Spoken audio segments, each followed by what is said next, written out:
क्या आपने कभी सोचा है जब पेट खाली हो और उम्मीदें भी टूटने लगें तब मजबूरी इंसान से क्या क्या करवा देती है। ये वीडियो एक गरीब रमेश किसान की है जो हर रोज़ अपनी गरीबी से भगवान, लड़ता है। क्या यही मेरी किस्मत है? मैं दिन रात मेहनत करती हूँ, फिर भी मेरे बच्चों को भूखा सोना पड़ता है। आरती, हमें परेशानियों का सामना करना पड़ेगा।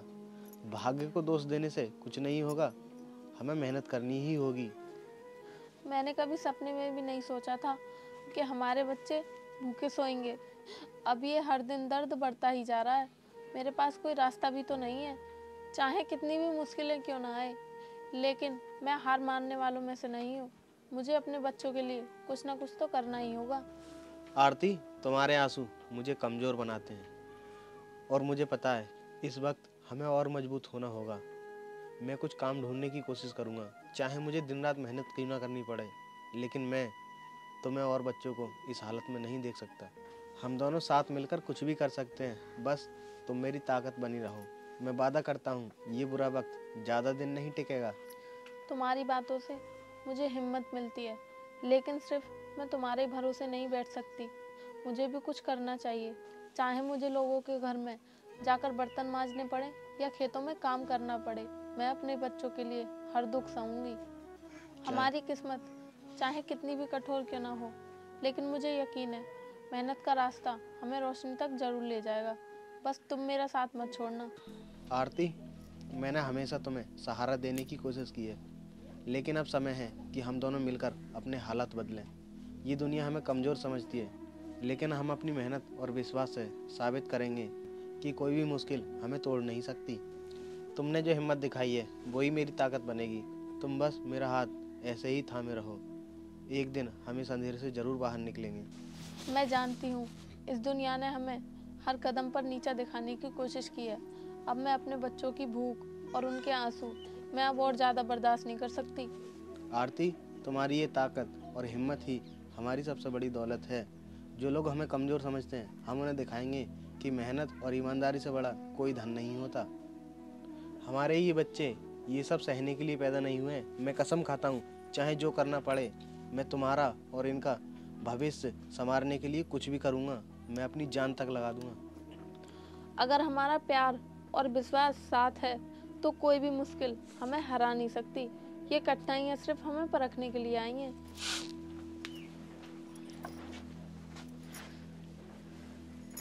मैं तुम्हारे साथ हर कदम पर हूँ। हम अपने बच्चों को वो जिंदगी देंगे जिनका उन्होंने सपना देखा है, चाहे हमें इसके लिए कितनी भी मेहनत करनी पड़े। आरती, जब तक तुम मेरे साथ हो मुझे किसी भी चीज़ का डर नहीं है।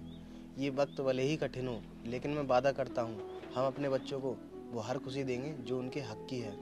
हमारे बच्चे हमें मजबूत बनाते हैं। मैं दिन रात मेहनत करूँगा और उन्हें ये एहसास बिल्कुल नहीं होने दूंगा कि उन्होंने जो सपना देखा है वो पूरा नहीं हो सकता। बस हमें एक दूसरे का साथ देना है। हम परिश्रम और सच्चाई के रास्ते पर चलेंगे और एक दिन ये दुनिया हमें हमारे हक का सम्मान देगी। जब तक हमारे इरादे मजबूत हैं तब तक कोई भी ताकत हमें तोड़ नहीं सकती। आरती, तुमने सही कहा, हर बड़ी शुरुआत छोटे कदमों से ही होती है। हम मिलकर अपने हालात बदलेंगे। हमारे पास जो भी है वही काफ़ी है। हम अपने विश्वास और हिम्मत को कभी टूटने नहीं देंगे। ठीक है जी, अब चलो खेतों पर चलते हैं। गेहूँ सूख रहे हैं, उनमें पानी भी तो लगाना है। ठीक है, तुम एक काम करो, तुम खेत में जाकर पानी चला देना। मैं ठाकुर साहब के घर जा रहा हूँ, जल्दी आ जाऊँगा। ठीक है, तुम जाओ, मैं खेत पर जा रही हूँ और तुम जल्दी आ जाना।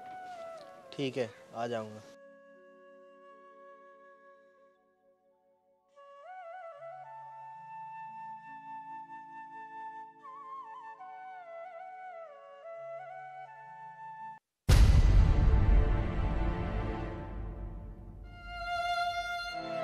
कौन है? क्या चाहिए? ठाकुर साहब, मैं रमेश हूँ, आपके दरवाजे पर मदद की उम्मीद लेकर आया हूँ। कर्ज चुकाने का वक्त तो अभी नहीं आया। ठाकुर साहब, मैं आपकी कृपा का आभारी हूँ। मैं जानता हूँ मैंने समय पर आपका कर्ज नहीं चुकाया, लेकिन इस वक्त हालात बहुत बुरे हैं। मेरे बच्चे इस समय भूखे सो रहे हैं। मैं आपसे थोड़ा वक्त और मांगने आया हूँ। वक्त मांगने आया है? और तुझे क्या लगता है मैंने किसी की भूख मिटाने का ठेका ले रखा है? ठाकुर साहब, मैं मेहनत मजदूरी करके आपका कर्ज चुका दूंगा। बस आप मेरी झोंपड़ी मत छीनिए, क्योंकि मेरे बच्चों के लिए सिर ढकने की और कोई जगह नहीं है। अरे रमेश, अब तुझे समय नहीं मिलेगा।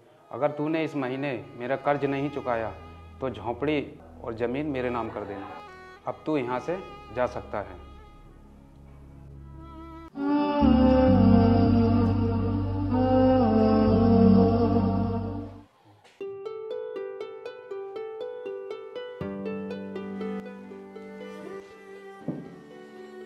ये रमेश मेरा पैसा सालों में तो चुका नहीं पाया, अब 1 महीने में कैसे चुकाएगा? अब मज़ा आएगा।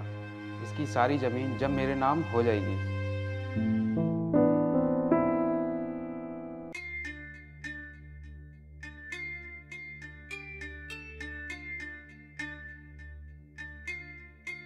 अरे भाई देखो रमेश की बीवी, ये यहाँ अकेली मेहनत कर रही है, लेकिन इस मेहनत का क्या फ़ायदा? ये ज़मीन तो वैसे भी ठाकुर साहब की होने वाली है। चलो फिर चल के देखते हैं इसे।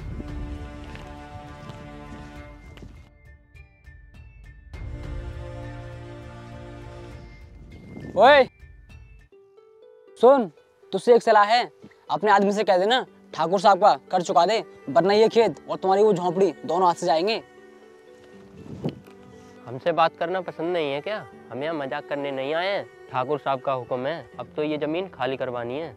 जाकर अपने ठाकुर साहब से कह दो कि ये जमीन हमने अपने खून पसीने से सींची है, इसे कोई नहीं छीन सकता। और हाँ, आगे से मेरे काम में दखल अंदाजी की ना तो ये दराती सिर्फ फसल काटने के लिए नहीं चलेगी। ए ज्यादा जुबान मत चला औरत, अब की बार ठाकुर आएंगे फिर देखेंगे तेरा तेवर, समझी?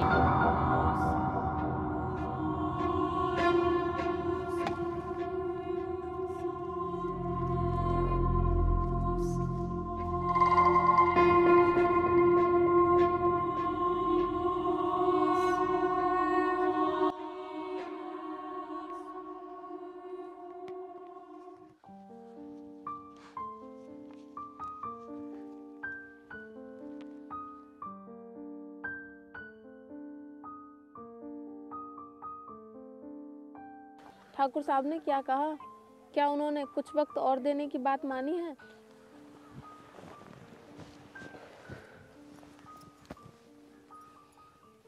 नहीं आरती, उन्होंने साफ कह दिया कि इस महीने अगर हमने उनका कर्ज नहीं चुकाया तो वो हमारे खेत के साथ साथ हमारी झोंपड़ी को भी छीन लेंगे। और उन्होंने मेरे साथ बदसलूकी भी की। सुनिए जी, हम अपनी जमीन ऐसे ही नहीं छोड़ सकते। अभी अभी कुछ देर पहले 2 गुंडे आए थे और वो गुंडे ठाकुर साहब के ही थे, और उन्होंने मुझे धमकी भी दी थी कि हम तुम्हारी ज़मीन और झोंपड़ी दोनों तुमसे छीन लेंगे। लेकिन मैंने उनको जवाब दे दिया कि ये ज़मीन हमारी है और हमेशा हमारी ही रहेगी। क्या वो गुंडे यहाँ आए थे और तुम्हें धमकाया था? ये ठाकुर अपनी हद पार कर रहा है, अब मैं उन्हें ऐसे नहीं छोड़ूंगा। सुनिए जी, ये लड़ाई हमारी है और हम एकजुट होकर इस लड़ाई का सामना करेंगे, चाहे कुछ भी हो जाए। मैं तुम्हारे साथ हूँ। मैं अपने बच्चों का भविष्य और ये ज़मीन किसी को ऐसे ही नहीं सौंप सकती। हमारे बच्चों का भविष्य और हमारी ज़मीन दोनों को ही हम किसी के हवाले नहीं करेंगे।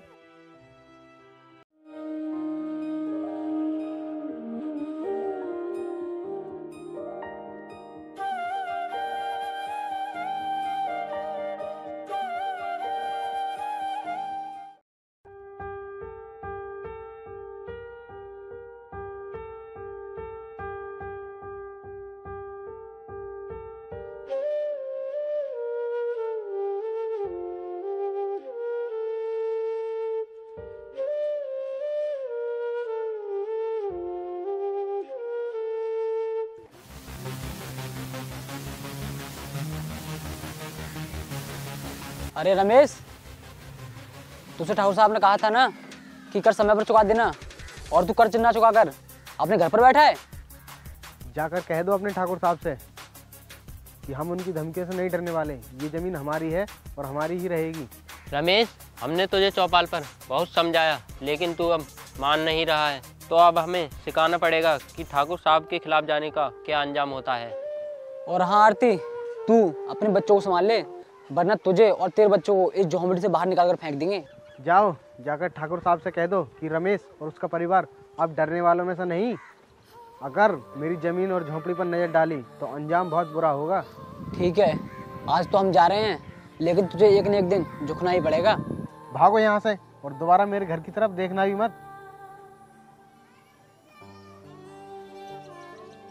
सुनो जी, मैं ये कह रही थी, हमें मेहनत से ही नहीं बल्कि समझदारी से भी काम लेना होगा।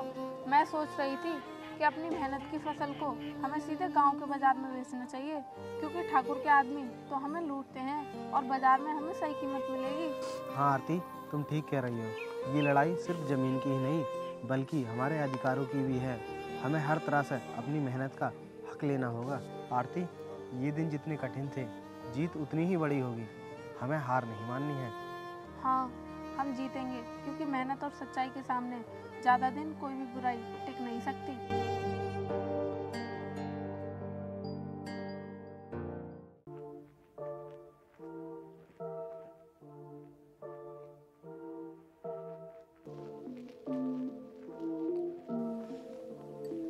अरे भाई देखो, ठाकुर साहब की जमीन पर काम करने वाली औरत आज तो ये खेत से अकेली आ रही है। चलो आज से सबक सिखाते हैं।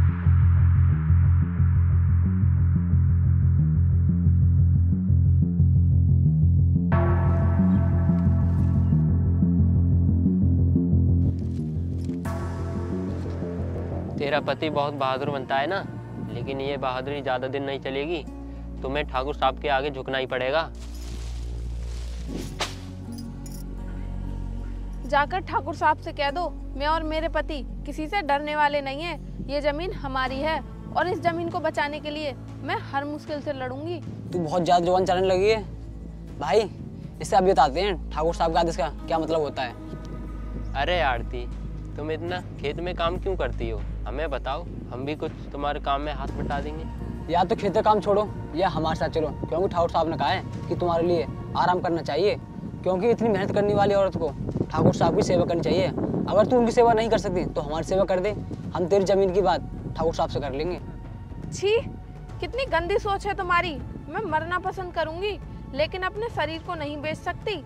जाकर कह दो अपने उस ठाकुर साहब से कि आरती उनके कोई काम की नहीं है, और अगर तुम लोगों ने एक कदम भी मेरी तरफ और बढ़ाया तो ये दराती फसल के साथ साथ तुम्हारा घमंड भी काट सकती है। समझे तुम लोग? अरे हम तो मजाक कर रहे थे, लेकिन तुम्हें ज़्यादा जुबान चलाने की जरूरत नहीं है। ठाकुर साहब का हुक्म तो मानना ही पड़ेगा। अरे तुम लोगों की इतनी हिम्मत कि तुम मेरी पत्नी को हाथ लगाओगे? अभी के अभी यहाँ से भाग जाओ, वरना तुम्हारे लिए अच्छा नहीं होगा। सुन भी रमेश, ये ठाकुर का आदेश है, ज्यादा बहादुरी मत दिखा, वरना अंजाम बहुत बुरा होगा। सुनो, रमेश किसी से डरने वाला नहीं है। जाकर अपने ठाकुर साहब से कह दो, अगर दोबारा मेरी जमीन या मेरी पत्नी पर नजर डाली तो तुम्हें तुम्हारा चेहरा पहचानना भी मुश्किल हो जाएगा। चल भाई, ये बात ठाकुर साहब तक जाएगी, फिर देखते हैं तेरी बहादुरी कितनी चलेगी।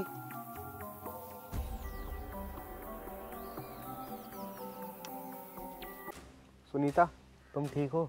मुझे माफ़ कर दो, मैं यहाँ वक्त पर नहीं पहुँच पाया, लेकिन अब ये लड़ाई और ज़्यादा तेज हो गई। तुम्हारी हिम्मत मेरी ताकत है, और अब ये लड़ाई सिर्फ हमारी नहीं है, पूरे गांव वालों की है। पूरे गांव वालों को साथ लेकर हमें ठाकुर के खिलाफ खड़ा होना होगा। हाँ, सही कहा आरती तुमने। सुनिए जी, मैं जानती हूँ कि ये लड़ाई लंबी है, लेकिन हम जीतेंगे। सच्चाई और मेहनत के आगे ठाकुर का अहंकार टिक नहीं पाएगा। जब तक तुम मेरे साथ हो, मुझे किसी भी चीज़ का डर नहीं है।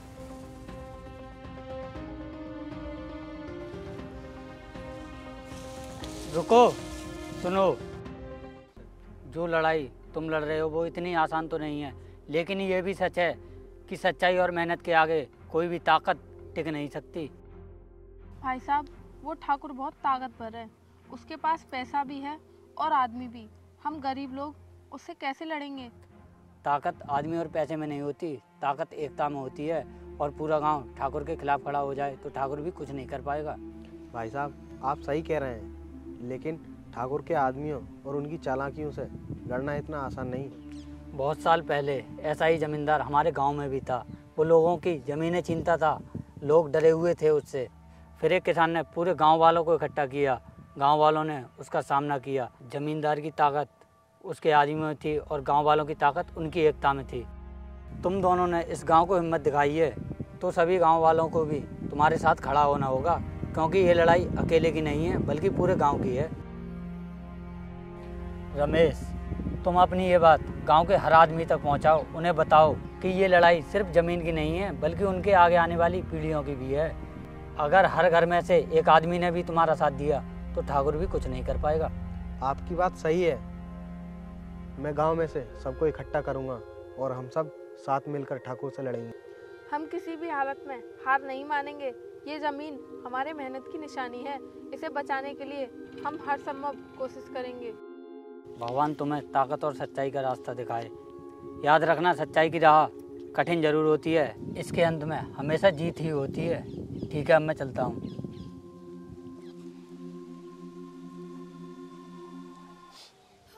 याद रखो आरती, सच्चाई और मेहनत का कोई विकल्प नहीं होता।